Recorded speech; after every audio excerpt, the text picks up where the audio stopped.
The things we do to do the things we love. Like waking up at crazy o'clock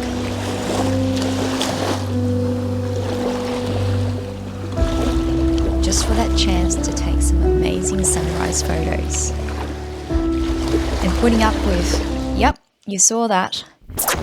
Lucky he's a cute pup. But really, I was oblivious to almost everything else because I was so absorbed in my photo shoot on this stunning morning.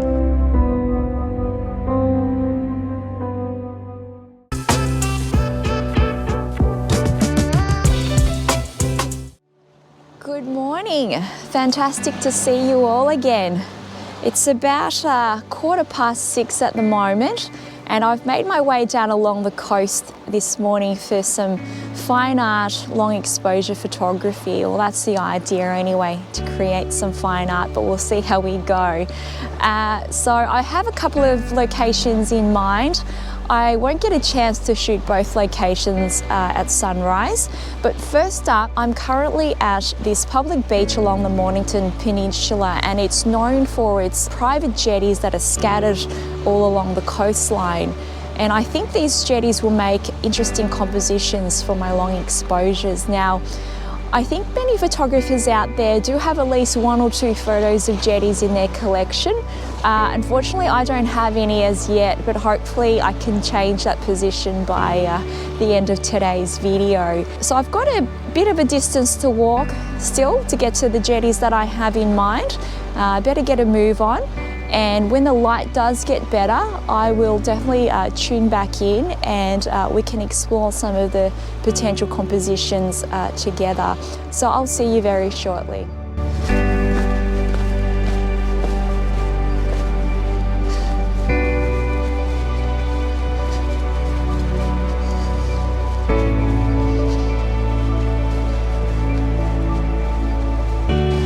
So I've arrived at the jetty that I had in mind a little bit earlier than expected, and I've got a little bit of time to burn. It's about 6:30, so just on the start of blue hour, and you probably can't really see in screen at the moment, but I can see some deep reds and orange colours starting to rise in the horizon. So fingers crossed it's going to be a ripper of a sunrise. So I thought I'd sneak in this pre-dawn shot. I mean, we're still in blue hour, but you can see, just cover my light, right behind me we're seeing these beautiful deep reds and oranges just start to show through the horizon. Oh, it's just beautiful. And then there's just a gradient as it gradually moves up to the sky, that getting some purple hues come through as well. The way that I'm framing up this shot is that I've just got the boat sheds very much in the middle of my frame there, and then the extension of the jetty coming out towards the end, aligned at this stage almost with my left third there of the frame.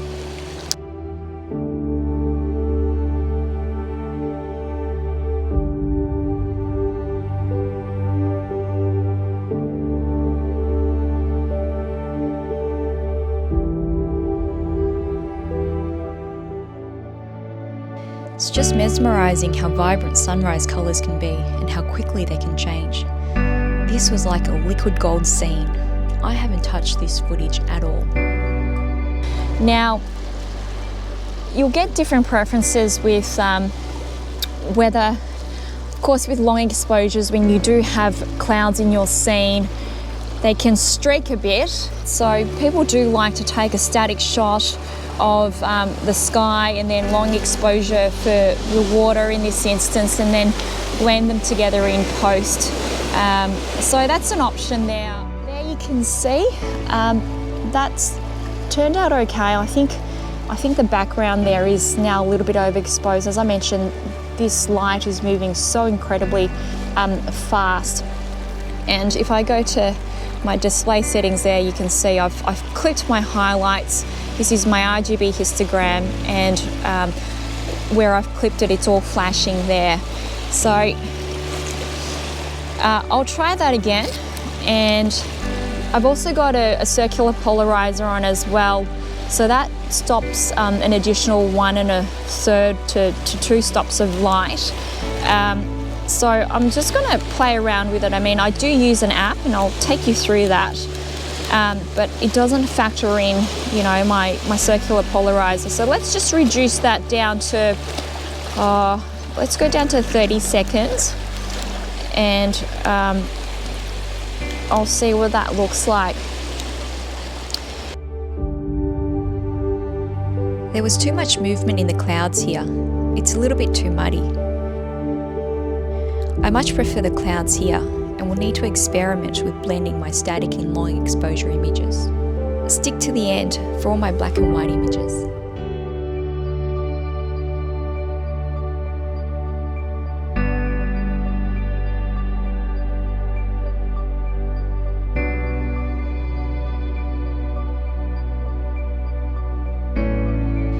Moving on to my next subject, this is a pretty simple jetty, but I thought its shape, structure and location was perfect for my next minimalist composition.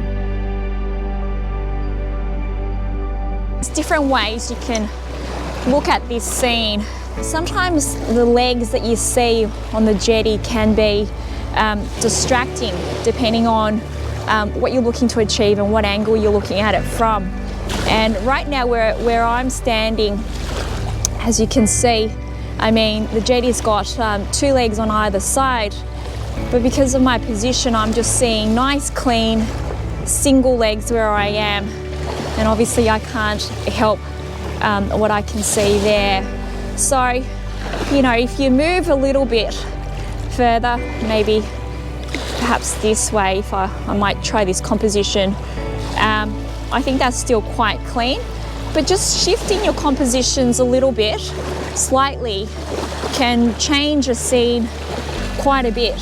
And for example, here I can see 2 legs on the jetty here. And so, you know, it can create a bit of extra clutter in your scene depending on what sort of image you're after. But this composition is good at the moment because it's keeping it quite clean. And that sun is getting very bright now. So let me try a few more shots and I'll move around. All right, so now I've switched my composition and I'm getting the pier. So I'm just cutting off the sun there to my right. I'm just getting the beautiful glow without the sun, and the jetty is just working its way, curving into the center of my screen.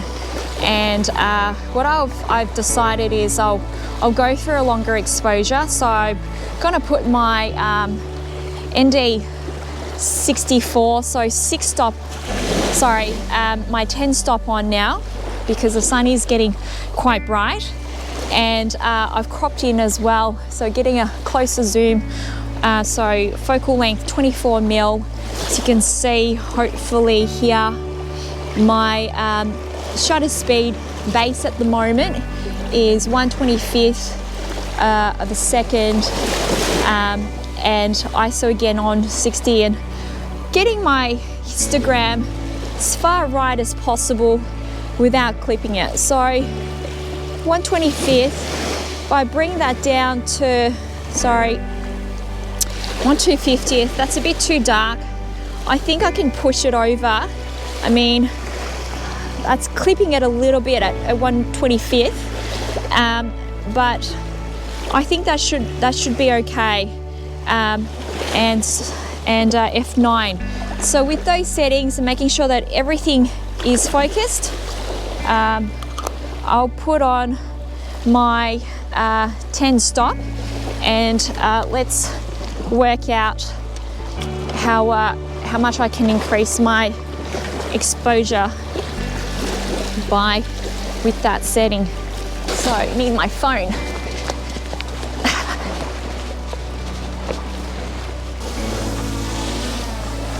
I'll just put my drone down for a bit.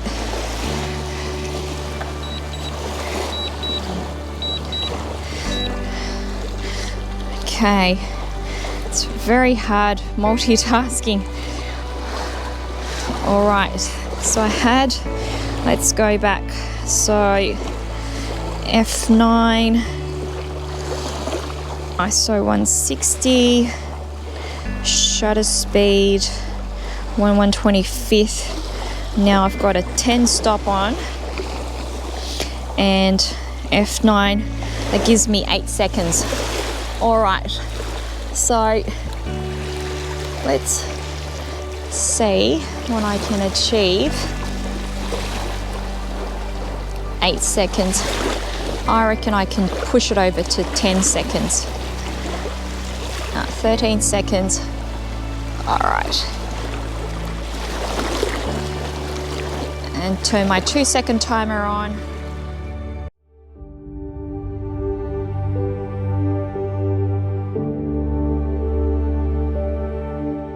That sun now is hiding behind the clouds, so it's quite muted, and it's not bad there, including in my shot.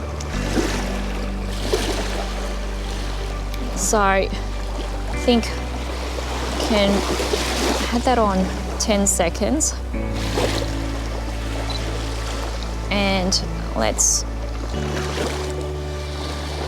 do that on 8. I took a few similar images from this position, with and without the sun in my frame, and also edited in colour and black and white. I quite like how the sun is just peeping through the clouds in this image, and the reflection of the soft light in the water. If you have any preferences, I'd love to hear your thoughts. So we've got about another 15 minutes of golden hour or so. As you can see, the sun has just started to get covered or creep behind the clouds here, but it has been a beautiful morning. Sensational. I'm gonna just go on the other side of the pier, and I'll just try a few quick shots looking back, maybe capture some of that light that is shining through, or that is reflecting from that direction. Okay, so I'm milking my photography shoot this morning for all I can. The sun, as you can see, is now just casting this beautiful glow onto the pier, and I've got my composition a bit lower down, and again, very straightforward. The bend of the jetty or the pier is pretty much working its way to the center of my frame. Now, I'll take you in a little bit closer. What I have been mindful of is just to make sure that the pillars or pylons at the end of the jetty, as you can see, depending on your vantage point, from this angle, it looks like it's almost level with the horizon. Now, of course, if you go a bit up, it'll be below the horizon, but I want to make sure, and you know, these are the minor details to think about when you're composing a scene like this, but I do want it to go lower down so that I've got my pylons above my horizon. And you know, very, very subtle difference, but I think it does make an impact on the scene, because it can just create, I guess, a greater sense of largeness, I suppose, but that separation between the subject, or what's in the foreground, or in this case the midground, and the horizon. So I've composed that.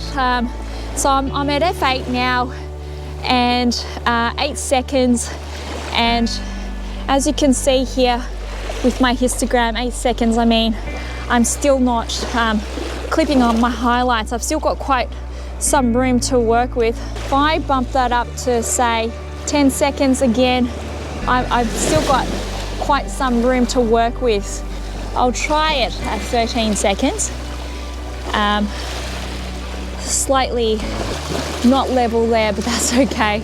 I'll take another one with my free hand, and you can always fix that in post. But what I was gonna say with histogram, always bear in mind that it's not actually reflecting the raw settings, it's actually the setting that's baked into your JPEG profile, and that took me a while to realize. So I always try to use a profile that is as flat and as neutral as possible to keep it as close to raw as possible.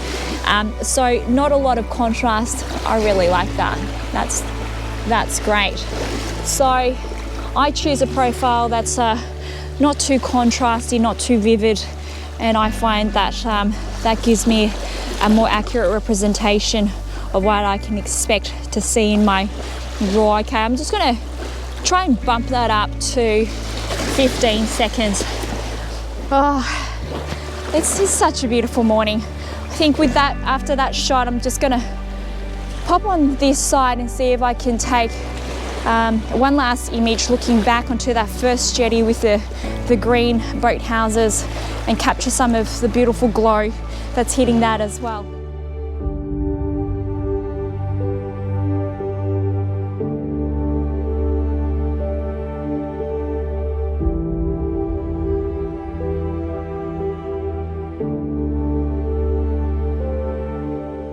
This is probably my last shot for the morning.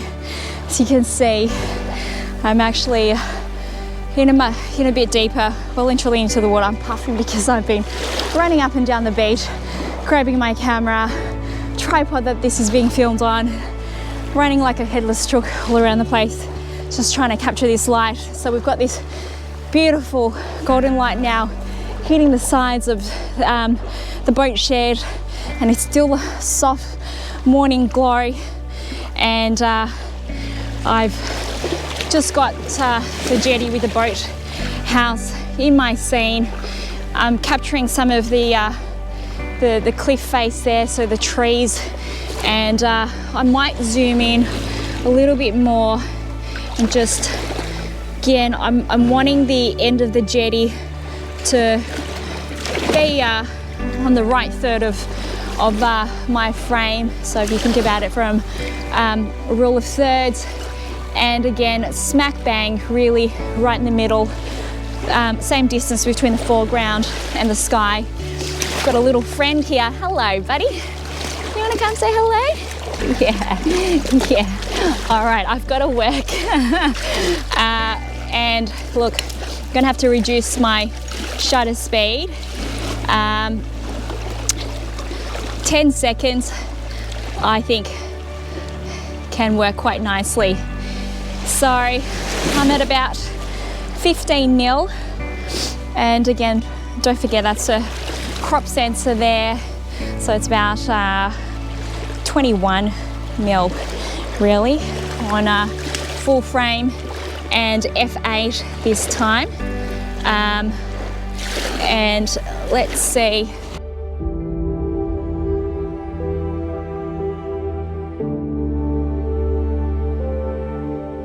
Like that, I really do. So I'll have a play around with this in post in black and white as well. It might work for some scenes, but the sun, a few strong waves.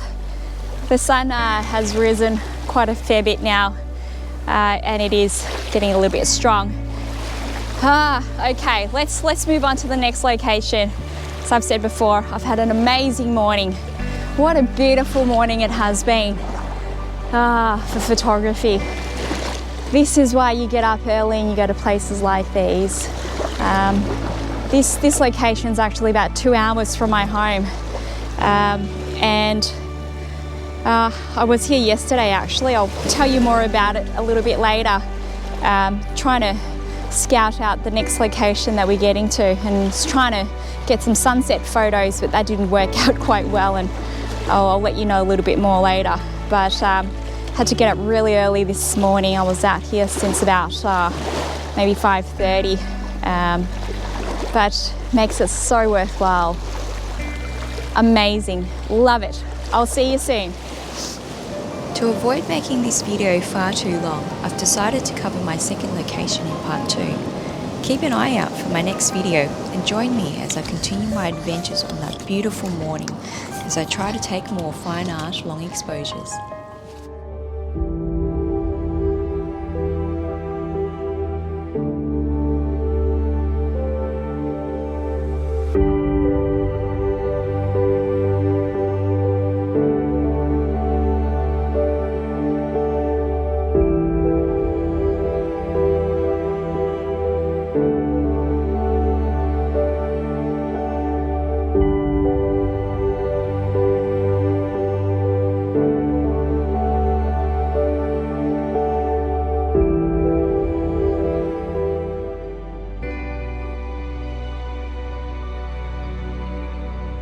might just have a quick chat to you about this topic of fine art and what does it mean exactly. I don't think there's a single precise definition of fine art, but I think many photographers will agree that it's not about a literal interpretation or translation of what the camera sees in the scene in front of it, but really it's about the artist's expression and how they convey a particular image or emotion or feeling or vision. And the camera is really just the medium to facilitate that. And I think most often with long exposure photography, it is a great example of how fine art can be achieved, because by slowing down that shutter speed, it allows the camera to capture the passing of time and really convey that in a way that our eyes just simply can't perceive or comprehend. And most often long exposure photos do have that dreamy, ethereal effect to them, which is an added artistic element, I suppose.